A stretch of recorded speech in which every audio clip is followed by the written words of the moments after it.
Queridos, nós queremos convidá-los a abrir agora a Palavra de Deus, aí onde você está, na sua casa. Abra a Escritura no Salmo 46. Nós iremos fazer a leitura nesse instante. Salmo de número 46. Ao mestre de canto dos filhos de Corá, em voz de soprano, cântico. Deus é o nosso refúgio e fortaleza, socorro bem presente nas tribulações. Portanto, não temeremos, ainda que a terra se transtorne e os montes se abalem no seio dos mares, ainda que as águas tumultuem e espumejem, e na sua fúria os montes se estremeçam. Há um rio cujas correntes alegram a cidade de Deus, o santuário das moradas do Altíssimo. Deus está no meio dela, jamais será abalada. Deus a ajudará desde antemanhã. Bramam nações, reinos se abalam. Ele faz ouvir a sua voz e a terra se dissolve. O Senhor dos Exércitos está conosco. O Deus de Jacó é o nosso refúgio. Vinde contemplai as obras do Senhor, que assolações efetuou na terra. Ele põe termo à guerra até os confins do mundo. Quebra o arco e despedaça a lança. Queima os carros no fogo. Aquietai-vos e sabei que eu sou Deus. Sou exaltado entre as nações, sou exaltado na terra.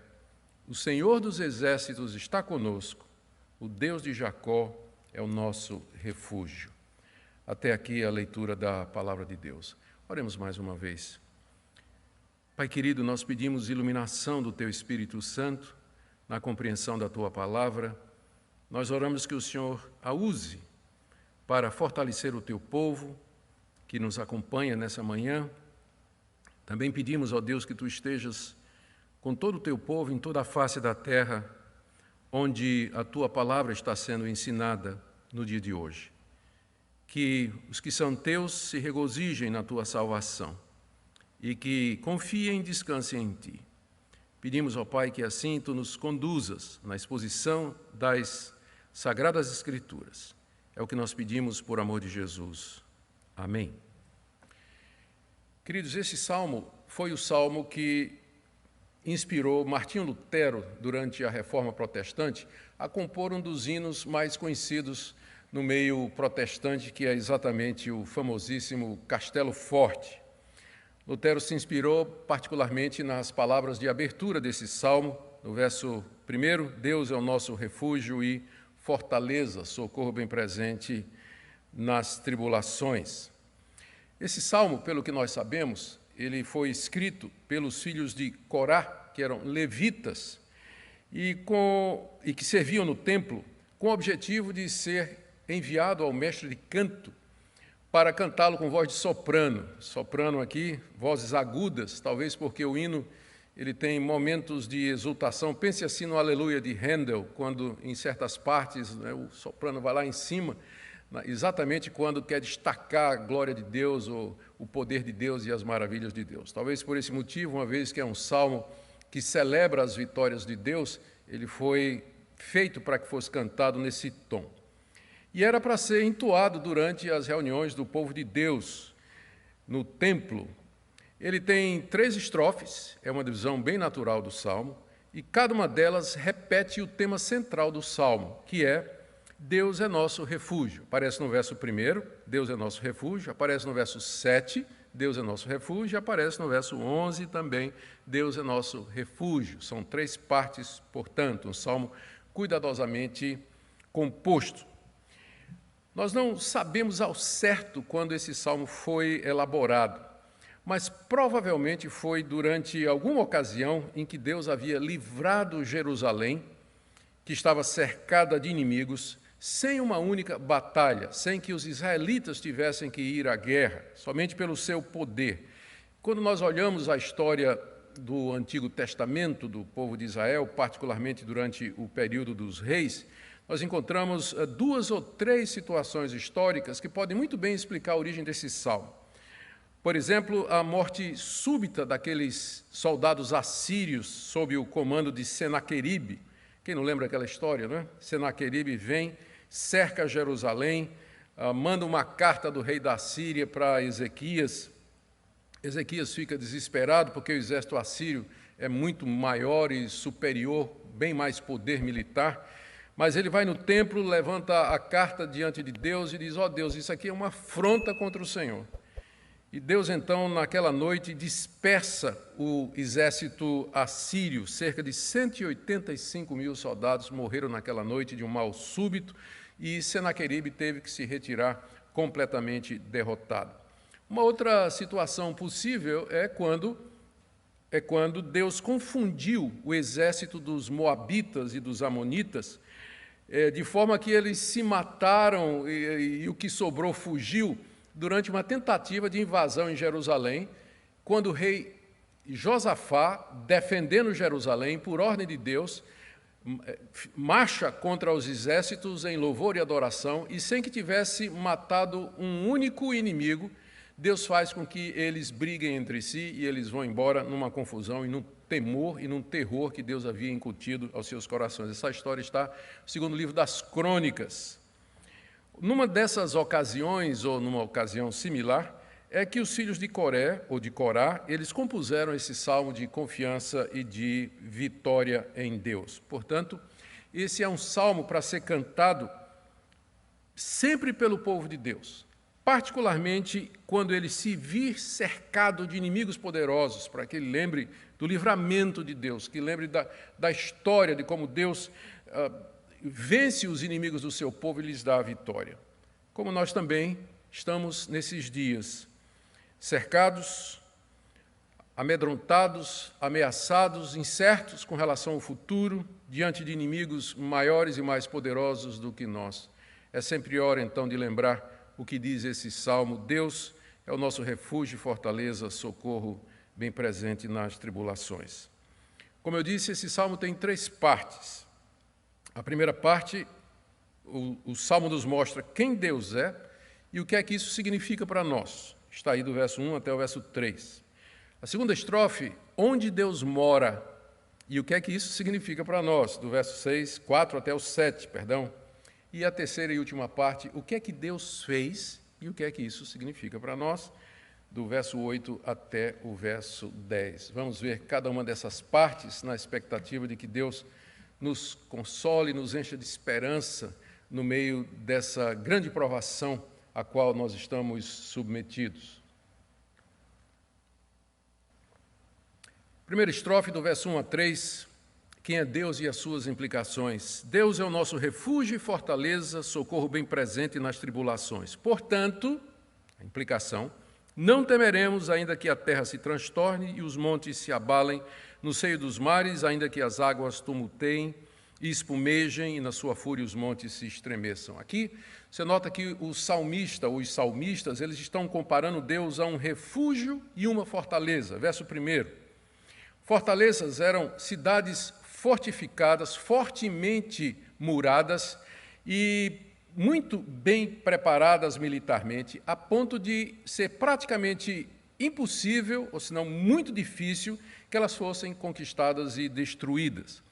E essas fortalezas, elas serviam de refúgio para pessoas que ali procuravam paz e segurança em meio à guerra. Ali poderia encontrar proteção, abrigo e cuidado, como, por exemplo, a cidade de Jerusalém, que era edificada sobre um monte, fortemente murada, militarmente protegida, era como uma dessas fortalezas. Como uma fortaleza dessas, Deus é o socorro bem presente nas tribulações para o seu povo. Isso é, quando diz o texto aqui que Deus é um socorro bem presente, quer dizer que Ele é sempre um socorro, está presente em todas as épocas, mas especialmente em época de tribulações. Deus é nosso refúgio e fortaleza, socorro bem presente nas tribulações, como, por exemplo, aquelas tribulações que eu relatei, em que a cidade de Jerusalém ficou cercada de inimigos maiores e mais poderosos, ou qualquer outro tipo de tribulação que porventura venha ao povo de Deus. O ponto aqui do verso 1 é que nós sempre podemos encontrar refúgio e socorro em Deus. Ele é um socorro bem presente, ele é refúgio e fortaleza para o seu povo.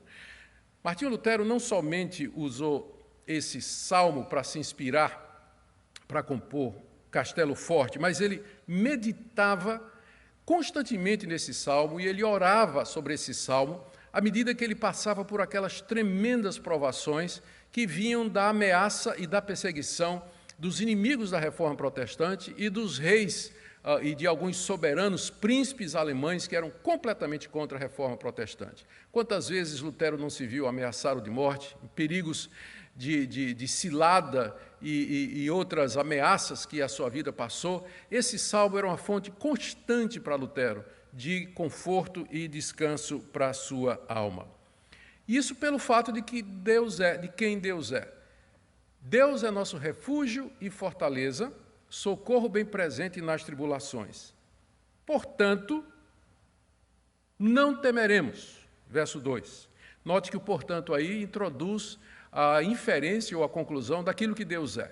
Se Ele é isso, então, portanto, aqueles que confiam em Deus, aqueles que conhecem a Deus, eles não temerão. Isso é, eles não vão ficar assustados, eles não vão ficar amedrontados, apavorados e nem entrar em pânico. Exatamente porque Deus é o seu socorro bem presente nas tribulações. Nós não vamos ficar temendo pela nossa vida, pelo futuro, pelos nossos filhos, família e amigos, temendo ser alcançado pelos inimigos e destruídos, porque nós sempre podemos nos refugiar no nosso Deus, como um fugitivo da guerra podia encontrar abrigo e proteção por detrás das muralhas daquela fortaleza. E isso, veja só, como os salmistas destacam isso aqui, mesmo diante das piores ameaças, porque depois de dizer, Deus é nosso refúgio, portanto não temeremos, ele acrescenta, ainda que, ou seja, ele vai dizer que essa verdade é verdade, ainda que. E aí ele cita as calamidades naturais da época e que representam o que de pior poderia acontecer. Por exemplo, terremoto. Ainda que, verso 2, a terra se transtorne. A terra se transtornar significa que ela se trema, que ela se abale e que ela mude de lugar, que é o que acontece num terremoto. Ou seja, ainda que a própria terra, que é o fundamento, é onde a gente pisa, onde a gente se sente seguro, ainda que a própria terra se transtorne, mude de lugar, eu não terei medo. Ou, ainda que os montes caiam dentro dos mares e se aprofundem, e se afundem nas profundezas do mar. O verso 2, talvez aqui ele imaginando aqueles penhascos que durante um grande terremoto, eles se desfazem e caem dentro d'água, às vezes paredes inteiras, né? Falésias inteiras caem dentro do mar durante um terremoto, um maremoto, ainda que mude toda a estrutura do universo seja abalado, eu não temerei. Note aqui a força do ainda que. E ele não só menciona o terremoto, mas, por exemplo, tempestades, tsunamis, como o verso 3, ainda que as águas tumultem e espumejem. Está falando aqui de uma grande tempestade, talvez um tsunami provocado por um abalo sísmico no fundo do mar, e é de tal natureza que ele diz assim, e que na sua fúria, ou seja, na fúria dessa tempestade, os montes se estremeçam, os montes olham para o mar agitado, aquelas ondas gigantescas, e os montes tremem. Ao contrário dos montes tremendo diante da fúria das águas, eu não temerei. É um contraste intencional aqui. Deus é meu refúgio e fortaleza, portanto eu não temerei, ainda que os montes tremam diante dessas tempestades ou diante dessas perturbações cósmicas naturais que aconteçam.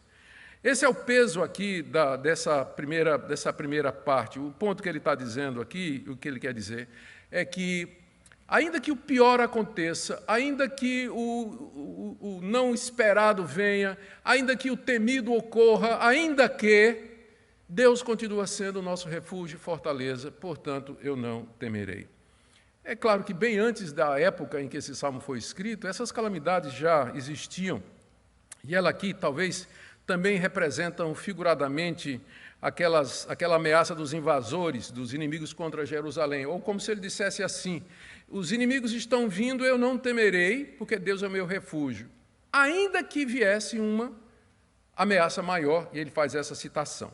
Mas o ponto aqui é que essas calamidades, elas representam todo tipo de ameaça que o nosso coração teme, toda desgraça que porventura possa acontecer, que já aconteceu e vai acontecer, sobre o mundo e sobre a igreja. Lembremos que o Senhor Jesus usou uma linguagem bem parecida quando ele, falando com seus discípulos, se referiu ao que haveria de acontecer até a sua vinda. Lucas capítulo 21, do verso 25 em diante. Haverá sinais no sol, na lua, nas estrelas, sobre a terra, angústia entre as nações, em perplexidade por causa do bramido, percebe a linguagem semelhante? Por causa do bramido do mar e das suas ondas, haverá homens desmaiando de terror pela expectativa das coisas que sobrevirão ao mundo, porque os poderes dos céus serão abalados. Mas Deus é meu refúgio e fortaleza, socorro bem presente na tribulação. Portanto, não temeremos, ainda que a terra se estremeça e ainda que os mares espumejem e levantem toda a sua fúria. Em meio a todas essas tribulações, queridos, nós podemos buscar refúgio em nosso Deus.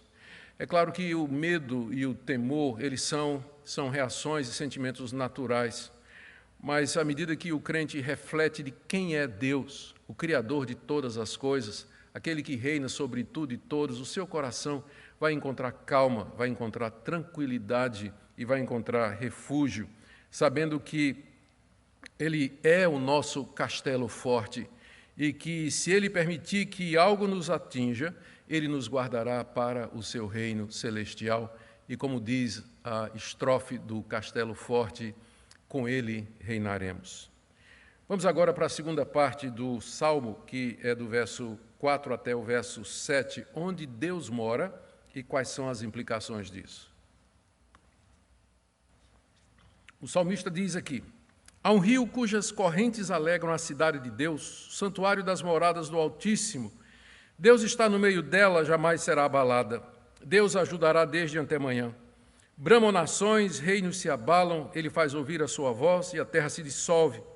O Senhor dos Exércitos está conosco, o Deus de Jacó é o nosso refúgio. Depois de dizer quem é Deus e o que é que isso significa em tempos de tribulação, o Salmo agora mostra onde Deus mora e também o que é que isso representa para nós. Note que ele se refere a Deus aqui, pela primeira vez no Salmo, como sendo o Altíssimo. Há um rio cujas correntes alegram a cidade de Deus, o santuário das moradas do Altíssimo, o que significa que Deus é sublime e Ele é maior do que todos os deuses, Ele está acima da sua criação e de todos os deuses da imaginação humana. Ele é o Altíssimo, apesar dele ser o Altíssimo, Ele mora na cidade de Deus, verso 4, está no meio dela, ou seja, está nela, Ele vive nela. Se refere aqui a Jerusalém, no verso 4, que é a cidade de Deus, o santuário das moradas do Altíssimo, que Deus quis habitar entre nós, é uma maravilha. E é um fato espantoso que o Criador de todas as coisas, o Deus sublime, Ele veio morar, Ele tem uma cidade, Ele tem um santuário aqui nesse mundo, e é onde Ele habita. E aqui a referência, sem dúvida, embora o nome Jerusalém não apareça aqui, mas só tem uma cidade no Antigo Testamento que é chamada Cidade de Deus, que é exatamente Jerusalém. Por quê?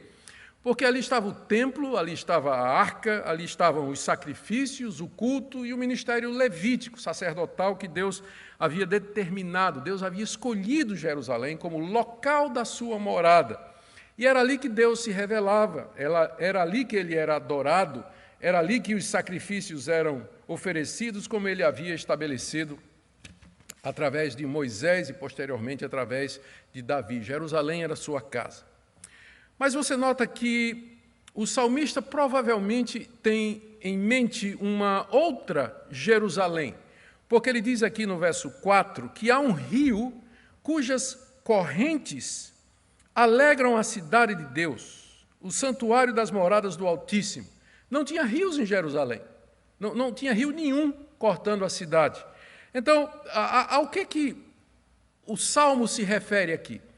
Os estudiosos entendem que aqui os filhos de Corá estão fazendo uma combinação de Jerusalém com o Jardim do Éden.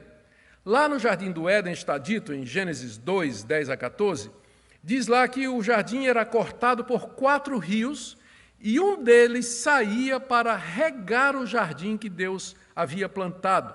Aquele jardim onde Deus passeava e conversava com Adão e que era a sua moradia aqui. Então, essa fusão de Jerusalém com o jardim tem um propósito, que é dizer, Deus habita no meio do seu povo, desde o Éden até aqueles dias, até os dias de Jerusalém.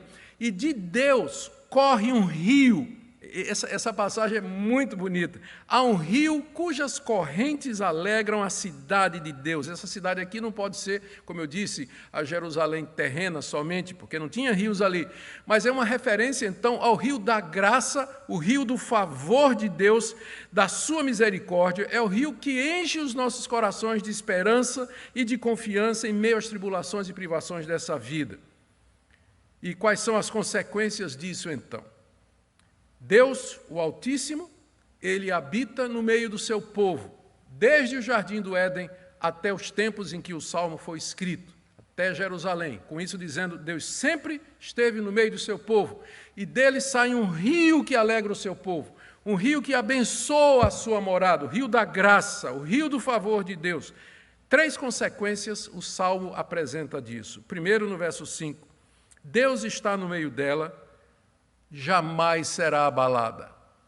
Exatamente porque Deus habita no meio do seu povo, a sua morada, as moradas do Altíssimo, jamais serão abaladas. Segundo, lembrando, mais uma vez, Jerusalém foi abalada, ela foi conquistada por Nabucodonosor em 587 a.C. e depois pelos romanos no ano 70 depois de Cristo. Mas o povo de Deus, que está significado aqui, ele permanece, sobreviveu e tem sobrevivido a todos estes tipos de ameaças e perigos, alimentada pelo rio da graça que flui do trono de Deus e que alegra a sua morada. Ela jamais será abalada, primeira consequência, já que Deus mora nela, jamais será abalada. Segundo, Deus a ajudará desde antemanhã, verso 5. Isto é, bem cedinho, desde o romper do dia, Deus virá em auxílio do seu povo. E terceiro, no verso 6, Deus destruirá os seus inimigos. Verso 6 diz assim, bramam as nações poderosas como os assírios, moabitas e amonitas que eu mencionei naqueles exemplos históricos que cercaram o povo de Deus, eles vêm bramando, contando bravatas como o rei Senaqueribe, né, como o rei da Síria, aliás, que através do seu capitão mandou uma carta para o rei Ezequias, dizendo quem é Deus para livrar vocês da minha mão e tudo mais. Nações bramam e os reinos se abalam, porque aquelas nações conquistaram muitos reinos. E era exatamente essa a afronta que esses inimigos traziam diante de Israel. Nós já conquistamos reinos maiores e mais poderosos, quem pode livrar você das nossas mãos? Bramam nações, e com o bramido dessas nações poderosas, reinos se abalam. Mas veja o contraste. Deus faz ouvir a sua voz, e a terra se dissolve. No máximo, o bramido das nações abala outros reinos, mas a voz de Deus dissolve a terra. Com uma palavra, ele matou o exército assírio numa única noite. Saiu o anjo do Senhor e feriu 185.000 soldados assírios, e a vitória foi dada por Deus. A voz de Deus, em contraste com o bramido das nações. A voz do Senhor. A conclusão, então, da segunda estrofe está aí no verso 7. O Senhor dos exércitos está conosco. Ele chama Deus de Senhor dos exércitos porque esse é um dos nomes de Deus que fala do seu poder. Ele é o Criador dos exércitos dos céus, ou seja, de toda a criação, do sol, da lua, das estrelas. Tudo que existe, Deus criou. Como exército, a natureza obedece à sua ordem. Portanto, Deus tem controle sobre todas as coisas. Ele é o Senhor, Ele comanda o exército celestial, o exército natural, o exército de anjos. Não há nada que não esteja debaixo do comando do Senhor dos exércitos. E esse Deus, diz aqui o Salmo, Ele está conosco. Ele habita no nosso meio, Ele está conosco. Segunda expressão aqui do verso 7 é: o Deus de Jacó é o nosso refúgio. Essa é uma expressão no Antigo Testamento que geralmente se refere à aliança de Deus com o seu povo. Deus fez uma aliança com Abraão, Isaque e Jacó. Jacó aqui representa os patriarcas. E essa aliança é uma aliança de que ele seria o Deus do seu povo, e que seu povo haveria para servi-lo, e a ele somente. E que Deus prometia abençoar o seu povo, guardar e proteger seu povo. E foi uma aliança selada com sangue de animais, em sacrifícios feitos no templo, mas que aponta também para o fato de que Deus, Ele é o Deus da aliança que Ele fez com sua igreja pelo sangue precioso do seu Filho Jesus Cristo. Eu vou falar mais sobre isso mais para frente, mas eu quero dizer aqui que o Salmo, ele escolhe de propósito os nomes de Deus aqui. Quando fala de Deus como Senhor dos Exércitos, e Deus como Deus de Jacó, quer dizer, o Deus Todo-Poderoso que tem uma aliança conosco. Por isso nós não temeremos, ainda que, nós não temeremos. Porque Deus está conosco e sua presença entre nós é como o fluir de um rio da graça, da misericórdia, que enche o nosso coração de alegria no meio de todas as provações e diante dessas perspectivas. Mas nós vamos agora para a terceira parte do Salmo, que está aí do verso 8 até o verso 10. Aqui o salmista, ou o Salmo, mostra o que Deus fez e quais as implicações para isso. Recordando, primeiro, quem Deus é e o que é que isso significa. Ele é nosso refúgio e fortaleza, portanto, não temeremos. Onde Deus mora, o que é que isso significa? Deus está no meio do seu povo, portanto, seu povo jamais será abalado. E agora, o que é que Deus fez e as implicações disso? Verso de 8 a 10, diz assim: Vinde e contemplai as obras do Senhor, que assolações efetuou na terra. Ele põe termo à guerra até os confins do mundo, quebra o arco, despedaça a lança, queima os carros no fogo. Aquietai-vos e sabei que eu sou Deus, sou exaltado entre as nações, sou exaltado na terra. O Senhor dos Exércitos está conosco, o Deus de Jacó é o nosso refúgio. Aqui o Salmo convida os leitores a vir e contemplar as obras de Deus. Verso 8. Vinde e contemplai as obras do Senhor. É como se os levitas, os coraitas, cantando lá no templo, à medida que os judeus estavam entrando, eles diziam: venham ver o que Deus tem feito. Veja que coisas espantosas Deus tem feito sobre a terra. E como nós dissemos, essa expressão aqui sinaliza, essa expressão que sinaliza que eles tinham alguma coisa em mente. O que é que eles queriam que o povo visse? Venham ver as obras do Senhor. Não está se referindo àquelas obras constantes, mas a uma em particular que deu origem a esse salmo, que foi exatamente um daqueles livramentos que nós mencionamos como exemplo. E em seguida, então, ele explica, não é? Ele faz referência a algo que Deus fez recentemente, e ele explica precisamente que foi uma libertação de uma invasão. Veja os termos que ele diz. Primeiro, ele diz assim: vinde contemplar as obras do Senhor, que assolações ele efetuou na terra. Uma ação de Deus na terra promovendo a assolação dos exércitos inimigos. Aqui no verso 9 ele diz: Deus põe termo à guerra, ou seja, ele termina com a guerra até os confins do mundo. Até aquela guerra que foi trazida por nações de outra parte do mundo que queriam invadir seu povo, Deus termina com ela. Vejam isso. Final do verso 9, ele quebra o arco, despedaça a lança, queima os carros no fogo. Olhem para isso, contemplem isso. Ele destruiu toda a artilharia inimiga. Ele acabou com todos os instrumentos de guerra que se levantaram contra nós. E quais as implicações? As implicações disso estão aí no verso 10. E agora é Deus que fala pelo salmista. Ele diz assim: aquietai-vos e sabei que eu sou Deus. Porque sou eu que faço isso. Sou eu que faço assolações na terra. Sou eu que ponho fim à guerra. Sou eu que destruo os elementos, os instrumentos de guerra contra ti. A guerra não é tua. Aquieta-te e sabe que eu sou Deus. Essa é a expressão dele para dizer: eu sou o Senhor, sou eu que tenho o poder e o controle. Portanto, aquiete o seu coração. Aquiete o seu coração. Aquietai-vos. Pare de lutar pensando que a vitória vem por você. Eu sou Deus, eu sou o Altíssimo, o nome de Deus usado aqui. Eu sou Deus Todo-Poderoso, Senhor dos Exércitos. Eu sou Deus de Jacó, que tem um pacto, uma aliança com você. Portanto, aquietai-vos. Eu sou exaltado entre todos, verso 10, sou exaltado entre as nações, Sou exaltado na terra, ou seja, eu estou acima de todas elas e, portanto, eu tenho um controle absoluto de tudo. E o Salmo termina repetindo o que já havia sido dito 2 vezes, verso 11. O Senhor dos exércitos está conosco. O Deus de Jacó é o nosso refúgio. Que refrão maravilhoso, não é verdade, desse salmo? Aparece 3 vezes isso para consolar o nosso coração, para nos dar conforto e segurança no meio dessas incertezas, no meio dessas angústias, quando inimigos maiores e mais poderosos do que nós se aproximam e nós ficamos temerosos quanto ao futuro. Em 1588, a grande armada espanhola estava preparada para atacar a Inglaterra e depor a rainha Elizabeth. Isso porque a Inglaterra, como nós sabemos, havia se tornado em grande parte reformada e provocado a ira dos reis espanhóis católicos.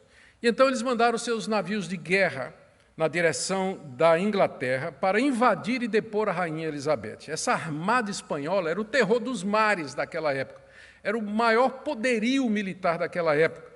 130 navios, 8.000 marinheiros, 18.000 soldados, 2.500 canhões, era, de fato, o maior poder marítimo militar daquela época. A Inglaterra, em compensação, era pobre, era fraca, tinha perdido os seus aliados, e ao saberem da aproximação dos espanhóis, muitos crentes ingleses começaram a orar e a clamar a Deus, pedindo a Deus misericórdia, e ao mesmo tempo muitos cristãos holandeses também, porque, sem dúvida, uma vez que conquistada fosse a Inglaterra, a Holanda seria próxima, uma vez que também ela havia se tornado em grande parte reformada.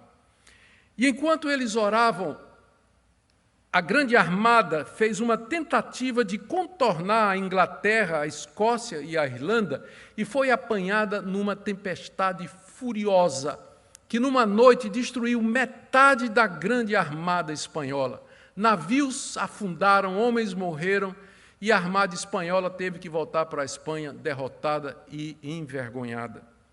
Os holandeses cunharam uma moeda na cidade de Dort, aquela mesma onde haveria de ter o concílio, em 1588, onde mostra, de um lado, os holandeses de joelho na praia, orando a Deus, e a inscrição: o homem propõe, mas Deus dispõe.